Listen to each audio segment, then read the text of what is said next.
Students, what happens if we made a mistake in recording the transactions in the books of accounts? We will rectify it. So the rectification of error is correcting the accounting mistakes made in the books of accounts. क्या मतलब है इसका कि हमने accounting books में transaction record करने में जो भी मिस्टेक की है उसको रेक्टिफाई करना. तो nature, keeping in view the nature of accounts, we have divided the errors in 4 parts. Which are they? First is error of omission. Error of omission क्या है? उसको भी 2 पार्ट्स में बांट सकते हैं. एक तो है एंटायर ओमिशन और एक है पार्शियल ओमिशन. एंटायर ओमिशन में क्या है कि हम पूरी एंट्री ही करना भूल गए.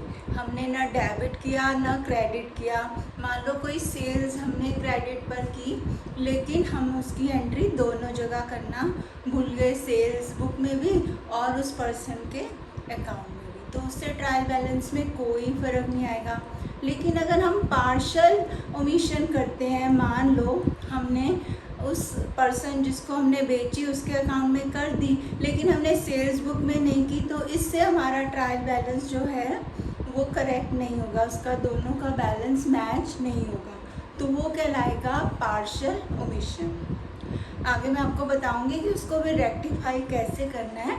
उसके बाद दूसरा आता है error of commission. Error of commission में क्या है, या तो हमने अमाउंट या अकाउंट या पोस्टिंग, इनमें 3 में हमने मिस्टेक की है. अमाउंट में क्या है, जैसे 500 की जगह हमने 50,000 या 5,000 लिख दिया. अकाउंट में हमने किसी और अकाउंट में, परचेज अकाउंट में एंट्री कर दी सेल्स की, या फर्नीचर अकाउंट में कर दी. तो इस तरह की गलती. और पोस्टिंग, जब हम लेजर पोस्टिंग कर रहे थे तब भी हमने किसी गलत अकाउंट में जाकर लेजर पोस्टिंग कर दी.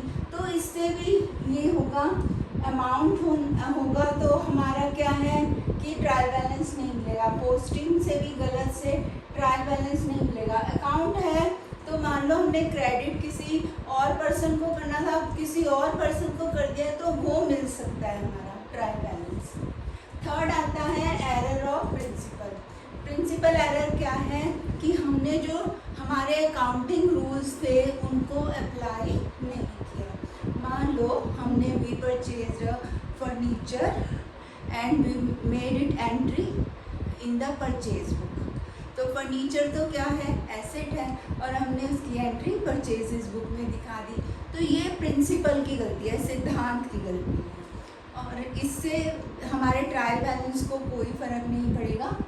उसके बाद है कंपनसेटिंग एरर्स. कंपनसेटिंग एरर्स ये होते हैं कि जब हम एक मिस्टेक करते हैं फिर उसके बाद एक दूसरी मिस्टेक होती है तो वो एरर जो है कंपनसेट हो जाता है.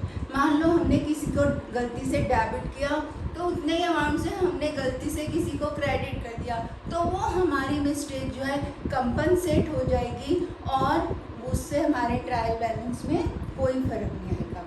अब आप देखो, अगर आपके ट्रायल बैलेंस में टोटल नहीं मिल रहा है डेबिट और क्रेडिट साइड का, तो हम उसे कैसे आइडेंटिफाई करेंगे कि हमारी गलती कहाँ है. पहले तो जितने अकाउंट्स हैं, सेल्स, परचेज, इन सब का बैलेंस चेक करो.